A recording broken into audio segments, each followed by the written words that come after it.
காய்ச்சி வந்தாங்களே எப்படி இருக்கீங்க? ஸோ இது வரைக்கும் அமெரிக்காவில் நீங்கள் பேங்கிங் அப்படின்னு போனாலே நீங்கள் வந்து இமிகிரேஷன் ஸ்டேட்டஸ் பற்றி அவங்க கேட்க மாட்டாங்க. அது ஜென்ரலாகவே வந்து கேட்குற அந்த ஒரு ரூல்ஸே வந்து இல்லாமல் இருந்துச்சு. ஆனால் அது வந்து இப்போ மாறப்போகுது. ஸோ அது எதனால் மாறப்போகுது, என்னென்ன சேஞ்சஸ் எல்லாம் கொண்டு வராங்க, அண்ட் குறிப்பாக லோன் வாங்க போகும்போது அவங்க ஒரு சில இமிகிரேஷன் ஸ்டேட்டஸ்லாம் பார்த்து செக் பண்ணி அதுக்கப்புறம் தான் லோனே வந்து சாங்ஷன் பண்ண போகிறாங்க. அது நார்மல் பர்சனல் லோனாக இருக்கட்டும், இல்லை மார்கேஜ் லோனாக இருக்கட்டும், எதுவாக இருந்தாலும். ஸோ இதில் என்னென்ன சேஞ்சஸ் வந்திருக்கு, அண்ட் இதனால் ஒரு லாங் டேர்மாக என்ன பாதிப்பு இருக்க போகுது, அண்ட் என்னெல்லாம் பாதிப்பு இருக்க போகிறது இல்லை அப்படிங்கிறத பற்றி இந்த வீடியோவில் ஃபுல்லாக பார்க்கலாம்.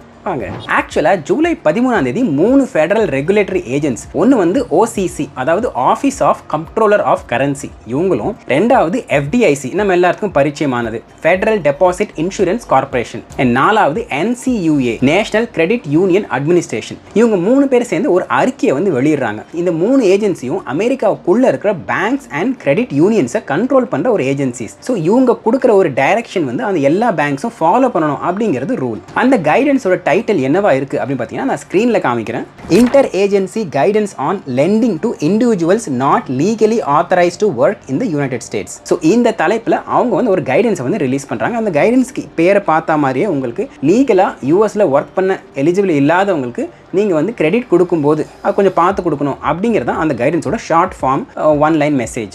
சரி, இது இப்போ ஒரு லாவாக ஆயிடுச்சா அப்படின்னு கேட்டிங்கன்னா, இது வந்து ஒரு புது லா கிடையாது. இது வந்து ஒரு கைடன்ஸ் தான். இவங்க என்ன சொல்கிறாங்கன்னா, பேங்க்காரங்கிட்ட ஓகே நீங்கள் வந்து ஒருத்தங்களுக்கு லோன் கொடுக்கும்போது நிறைய ஃபேக்டர்ஸை பார்ப்பாங்க. அவங்க வந்து அந்த என்ன சோர்ஸ் மூலமா திருப்பி பே பண்ணுவாங்க, அவங்க ஒழுங்கான வேலையில் இருக்காங்களா, அவங்க கிரெடிட் ஸ்கோர் எவ்வளோ இருக்குது, அதுக்கப்புறம் வந்து ஃபியூச்சர் எம்ப்ளாய்மெண்ட் இவங்களுக்கு எப்படி இருக்குது, இதெல்லாம் வந்து அவங்க பார்த்துட்டு தான் அதுக்கப்புறம் என்ன பண்ணுவாங்க, ஒரு ப்ரொஃபைல் கிரியேட் பண்ணி வச்சிருப்பாங்க. அவங்க low risk, high risk, medium risk அப்படின்ற மாதிரி ஒரு ப்ரொஃபைல் கிரியேட் பண்ணி வச்சு அது உங்களுக்கு எவ்வளோ இன்ட்ரெஸ்ட் ரேட்டில் வந்து லோன் கொடுக்கலாம், மார்கேஜஸை வந்து சாங்ஷன் பண்ணலாமா, இல்லை பர்சனல் லோன் சாங்ஷன் பண்ணலாமா அப்படின்ற மாதிரி ஒரு செட் ஆஃப் ரூல்ஸ் வச்சிருப்பாங்க இல்லையா. இப்போ இவங்க என்ன சொல்கிறாங்கன்னா, நீங்கள் ஏற்கனவே இதெல்லாம் வந்து பார்க்க போகிறீங்க, இந்த மாதிரி வந்து விஷயங்கள் பார்க்க போகிறீங்க, இதுக்கப்புறம் நீங்கள் என்ன பண்ணுங்கன்னா இமிகிரேஷனையும் சேர்த்து பாருங்க அப்படின்ற ஒரு கைடன்ஸ் தான் அவங்க வந்து கொடுத்துருக்காங்க. அண்ட் குறிப்பாக அதில் அவங்க என்ன சொல்கிறாங்கன்னா, யாரெல்லாம் லீகலாக யூஎஸில் ஒர்க் பண்ணுறதுக்கு ஆத்தரைஸ் இல்லையோ அவங்களுக்கு நீங்கள் லோன் கொடுக்கும்போது கொஞ்சம் ரிஸ்க் அதிகமாக இருக்குது, இதையும் நீங்கள் கன்சிடர் பண்ணுங்க அப்படிங்கிறது தான் இந்த கைடன்ஸோட ஒரு மெயின் பாயிண்ட்டாக இருக்குது. சரி, இதை இப்போ ஏன் புதுசாக கொண்டு வராங்கன்னு பார்த்தீங்கன்னா, இது ஆக்சுவலாக புதுசாக கொண்டு வந்தது இல்லை. மே மாதமே ஆக்சுவலாக பிரசிடென்ட் ட்ரம்ப் வந்து ஒரு எக்ஸிக்யூட்டிவ் ஆர்டர் சைன் பண்ணார். அந்த எக்ஸிக்யூட்டிவ் ஆர்டரில் restoring integrity to Americas financial system அப்படிங்கிற தலைப்பில் அவர் வந்து அப்போ ஒரு எக்ஸிக்யூட்டிவ் ஆர்டர் சைன் பண்ணார். அந்த எக்ஸிக்யூட்டிவ் ஆர்டரில் இந்த மாதிரி ஃபெடரல் ஏஜென்சிஸ் கிட்ட நீங்கள் ஒரு 2-3 மாதத்துக்குள்ளே இதை வந்து எப்படி இம்ப்ளிமெண்ட் பண்ணணும் அப்படிங்கிற அந்த ஒரு வரைமுறையை நீங்கள் கொண்டு வந்து எனக்கு வந்து கொடுக்கணும் அப்படிங்கிற மாதிரி ஒரு டைரக்ஷன் தான் பிரசிடென்ட் ட்ரம்ப் அப்போ வந்து சைன் பண்ணியிருந்தார். அதோட ஒரு தொடர்ச்சியாக தான் இவங்க என்ன பண்ணியிருக்காங்க, இந்த மாதிரி ஒரு கைடன்ஸை வந்து கொடுத்துருக்காங்க. ஒரு சில நியூஸ் ஆர்டிக்கலில் அவங்க எப்படி மென்ஷன் பண்ணியிருக்காங்கன்னா, அதாவது ஒரு சில வீசா கேட்டகரியை மென்ஷன் பண்ணி அந்த வீசா கேட்டகரிக்கு எல்லாமே வந்து லோன் வந்து ஃப்ளாட் அவுட் ரிஜெக்ட் செய்யப்படும் அப்படிங்கிற மாதிரி வந்து ஒரு சில எக்ஸ் வலைதளத்தில் அந்த நியூஸ் ஆர்டிக்கலும் அதெல்லாம் நான் வந்து பார்த்தேன். ஆனால் அந்த மாதிரி கிடையாது. இவங்க எதையுமே ஸ்பெசிஃபிக்காக இவங்க வந்து இந்த வீசா ஹோல்டருக்கு அந்த வீசா ஹோல்டருக்கு எந்த ஒரு கேட்டகரியும் அவங்க ஸ்பெசிஃபிக்காக மென்ஷன் பண்ணலை. அவங்க ஸ்பெசிஃபிக்காக மென்ஷன் பண்ணது என்னன்னு பார்த்தீங்கன்னா, இந்த ஐடின் இருக்கும் இல்லையா, ஒரு சில பேருக்கு எஸ்எஸ்என் வாங்க முடியாது, அதனால டேக்ஸ் பர்பஸ்க்காக அவங்க வந்து ஐடினை வந்து அப்ளை பண்ணுவாங்க.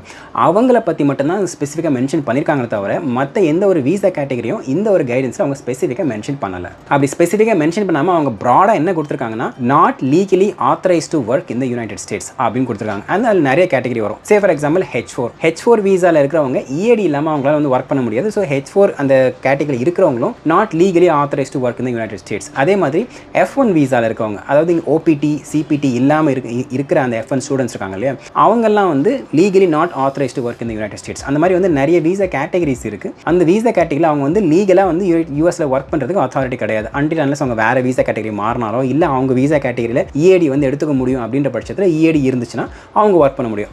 அது தவிர மீது எல்லாருக்கும் வந்து லீகலாக ஒர்க் பண்ண முடியாது. ஆனால் இவங்க என்ன சொல்லியிருக்காங்கன்னா, இந்த மாதிரி இருக்க எல்லா கேட்டகரியும் நீங்கள் வந்து லோன் கொடுக்கும்போது பார்த்து கொடுங்க அப்படிங்கிறது தான் அவங்களோட ஒரு பாயிண்ட். அப்படி இருக்கிற எல்லா வீசா கேட்டகரியும் இவங்க சொல்கிற அந்த not legally authorized work in United States கேட்டகரிக்குள்ளே வந்து வந்துருவாங்க. ஸோ அவங்கள வந்து இன்டைரக்டாக வந்து இதில் ரூலில் வந்து வராங்களே தவிர டேரெக்டாக அவங்க எந்த ஒரு வீசா கேட்டகரியும் இந்த கைடன்ஸை மென்ஷன் பண்ணலை. ஸோ இதனால் இதுக்கப்புறம் வந்து இந்த வீசா ஹோல்டர்ஸ் எல்லாம் போயிட்டு ஒரு லோன் அப்ளை பண்ணும்போது இதுக்கப்புறம் ஆட்டோமேட்டிக்காக ரிஜெக்ட் ஆகிடுமா அப்படின்னு கேட்டிங்கன்னா இல்லை. ஒரு பேங்க்ஸும் வந்து அவங்க ஒரு சில செக்ஸை வந்து பண்ண தான் போகிறாங்க. ஆனால் ஒரு சில சினாரியோஸ் பார்த்தீங்கன்னா வந்து ஒரு ப்ராப்ளத்தில் இருக்கிறதுக்கு வாய்ப்பு இருக்குது. சே ஃபார் எக்ஸாம்பிள் ஒரு சினாரியோ என்ன ஞாபகத்துக்கு வருதுன்னு பார்த்தீங்கன்னா, இப்போ H4 வீசா ஹோல்டர் அவங்க வந்து இஏடி இருக்குது, அவங்க வந்து ஒர்க் பண்ணிட்டு இருக்காங்க அப்படின்னு வச்சுப்போம். இப்போ இஏடி வந்து எக்ஸ்டெண்ட் பண்ண போகிறாங்க, மேபி ஒரு 1 month தான் இருக்குது, இல்லை 2 மந்த் தான் இருக்குன்னு வேலிட். அதுக்கப்புறம் எக்ஸ்டெண்ட் வந்து அப்ளை பண்ணிட்டாங்க. ஆனால் இப்போலாம் H4EAD எக்ஸ்டென்ஷன் வரதுக்கே வந்து ஒரு 6 மந்த்ஸ் மினிமம் ஆகுது. அந்த மாதிரி ஒரு சினாரியோவில் ஒருத்தவங்க இருக்கிறாங்க அப்படின்னும் போது இதுக்கப்புறம் பேங்க்ஸ் என்ன பண்ணலாம் அப்படின்னு பார்த்தீங்கன்னா, ஓகே இதுக்கு முன்னாடி வந்து அவங்களுக்கு ஓகே நீங்கள் வந்து நல்லா ஒர்க் பண்ணுறீங்க, everything is done, okay loan approved அப்படின்ற மாதிரி அவங்க வந்து ஒரு கார் லோனோ இல்லை வந்து ஒரு பர்சனல் லோனோ 10,000 இல்லை அதுக்கு கம்மியான ஒரு அமௌண்ட் வந்து ஈஸியாக அப்ரூவ் பண்ணி வாங்கிட்டு போயிட முடியும். ஆனால் இதுக்கப்புறம் பேங்க்ஸ் என்ன பண்ணுறதுக்கு வாய்ப்பு இருக்குன்னு பார்த்தீங்கன்னா, ஓகே நீங்கள் இமிகிரேஷன் ஸ்டேட்டஸ் பார்க்கும்போது உங்களுக்கு வேலிடிட்டி வந்து ஒரு 1 மந்த் 2 மந்த் தான் இருக்குது, நீங்கள் எக்ஸ்டென்ஷன் பண்ணி உங்களுக்கு அந்த அப்ரூவல் காப்பி இல்லை, அதனால் உங்களுக்கு இப்போதைக்கு எங்களால் அப்ரூவ் பண்ண முடியாது. நீங்கள் EAD கார்டு எக்ஸ்டெண்ட் பண்ணதுக்கப்புறம் அதுக்கப்புறம் நீங்கள் வாங்க நாங்கள் வேணால் வந்து பண்ணுறோம் அப்படிங்கிற மாதிரி ரிஜெக்ட் பண்ணுறதுக்கு வாய்ப்பு இங்கே வந்து இருக்குது. அண்ட் இது ஒரு சினாரியோ. ரெண்டாவது சினாரியோ என்னென்னா, இப்போ ஒரு சில பேர் வந்து ஒரு லோன் வாங்குறாங்கன்னு வச்சுக்கோங்களேன், ஒரு கார் லோன் வாங்கினா நம்ம வந்து நார்மலாகவே ஒரு 5 இயர்ஸ் வந்து டென்யூர் போடுவோம். இல்லை ஒரு பர்சனல் லோன் $10,000 $15,000 வாங்குறாங்கன்னும் போது நம்ம ஒரு 3 to 5 இயர்ஸ் வந்து அந்த டென்யூர் வந்து போடுவோம். கொஞ்சம் மந்த்லி EMI கொஞ்சம் ரீசனபிளாக இருக்கும் அப்படிங்கிறதுக்காக. ஸோ இதுக்கப்புறம் என்ன ஆகிறதுக்கு வாய்ப்பு இருக்குன்னு பார்த்தீங்கன்னா, இப்போ இந்த H4 வீசா ஹோல்டர்ஸ் அவங்க வந்து ஓகே உங்களுக்கு வந்து வேலிடிட்டி EAD வேலிடிட்டியே வந்து உங்களுக்கு 6 மந்த்ஸோ இல்லை 1 இயரோ இல்லை 2 இயர்ஸோ தான் இருக்குது. ஆனால் நீங்கள் லோன் டியூரேஷன் பார்த்தீங்கன்னா 3 இயர்ஸ் கேட்குறீங்க.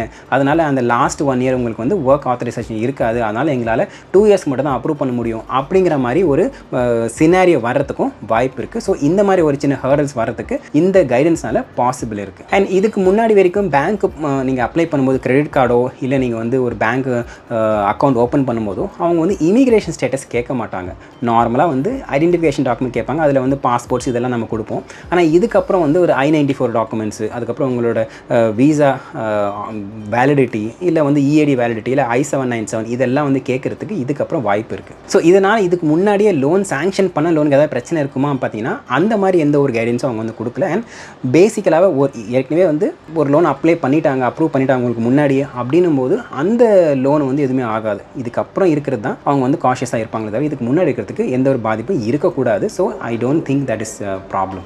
ஸோ இதை வந்து இப்போ திடீர்னு இந்த மாதிரி பண்ணுறதுக்கு என்ன காரணம்னு பார்த்தீங்கன்னா வந்து ஒரு சில பேர் இருக்காங்க இந்த இமிகிரண்ட் கம்யூனிட்டி, எனக்கு தெரிஞ்ச ஒரு சில பேர் இருக்காங்க. அவங்க என்ன பண்ணுவாங்கன்னா இந்த மாதிரி ஒரு கண்ட்ரி விட்டு வெளியே போகும்போது ஓகே இதுக்கப்புறம் நான் யூஎஸ்கே வரப்போகிறதில்ல அப்படின்னும் போது ஒரு 10-15 வருஷத்துக்கு முன்னாடிலாம் என்ன பண்ணுவாங்கன்னா அவங்க பெருசாக கிரெடிட் கார்டில் வந்து நல்லா ஸ்வைப் பண்ணிவிடுவாங்க, கொஞ்சம் கிரெடிட் கார்டு பேலன்ஸ் வச்சுருப்பாங்க, இல்லை ஏதாவது ஒரு குட்டியாக லோன் வாங்கிடுவாங்க. அந்த லோன் வாங்கிட்டு அதுக்கப்புறம் வந்து என்ன பண்ணுவாங்கன்னா அவங்க கண்ட்ரி விட்டு போன கேசஸ்லாம் வந்து எனக்கு தெரியும். $15,000 $20,000 லோன் வாங்கிட்டு அதுக்கப்புறம் வந்து போயிடுவாங்க. அப்போ 10-15 இயர்ஸ்க்கு முன்னாடி இது வந்து அவங்க தேடி வரமாட்டாங்க, அந்த மாதிரி சிச்சுவேஷன் இருந்துச்சு அப்போ. ஆனால் இப்போ அப்படி கிடையாது. ஏன்னா நிறைய வந்து யூஎஸ்க்கும் இந்தியாவுக்கும் நிறைய கோஆர்டினேஷன் இருக்குது, ஃபினான்ஷியலாக நிறைய வந்து பைலேட்டரல் டைஸ் இருக்குது. அதே மாதிரி இப்போ கம்பெனிஸ் எல்லாமே வந்து மல்டிநேஷனல் கம்பெனிஸாக ஆகிட்டாங்க. அதனால் நீங்கள் ஒரு $15,000 அங்கே வாங்கிட்டு யாராவது ஒருத்தர் வந்து பே பண்ணாமல் அவர் வந்து ஓகே நம்ம கண்ட்ரி விட்டு கண்ட்ரி வந்தால் நம்ம யாருக்கு தெரிய போகுது அப்படின்னு வந்துட்டாருன்னா அவருக்கு வந்து உண்மையாகவே ரியல் பிரச்சனை இருக்குது. அந்த மாதிரி வந்து தேடி கண்டுபிடிச்ச கேசஸும் கூட இன்னும் இருக்குது. அதனால் யாராவது ஒருத்தர் இந்த மாதிரி வந்து பண்ணிடக்கூடாது இதுக்கப்புறம் அப்படிங்கிறதுக்காக தான் இந்த ரெகுலேஷனை கொண்டு வந்திருப்பாங்க அப்படிங்கிறது இப்போ இருக்க இண்டஸ்ட்ரி எக்ஸ்பர்ட்ஸோட கருத்தாக இருக்குது.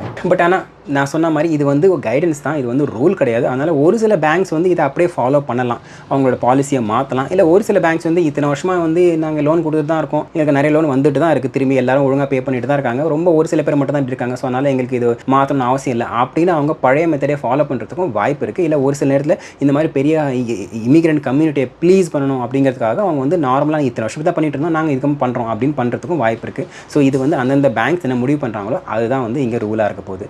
ஸோ அவ்வளோதாங்க. இந்த விஷயத்தை பற்றி நீங்கள் என்ன நினைக்கிறீங்க? இது வந்து ஆக்சுவலாக வந்து உண்மையாகவே நல்லதா, இல்லை இது வந்து வேறு டேரக்ஷனில் திருப்புறதுக்காக இந்த மாதிரி பண்ணுறாங்களா? உங்களோட கருத்து என்ன அப்படின்னு தாராளமாக வந்து கமெண்ட் செக்ஷன் சொல்லுங்கள், தெரிஞ்சுக்கலாம். அண்ட் இதே மாதிரி இன்னொரு வீடியோ உங்களுக்கு சந்திக்கிறேன். அது வரைக்கும் thank you, take care, bye bye. And சொந்தம் தொடர சப்ஸ்கிரைப்.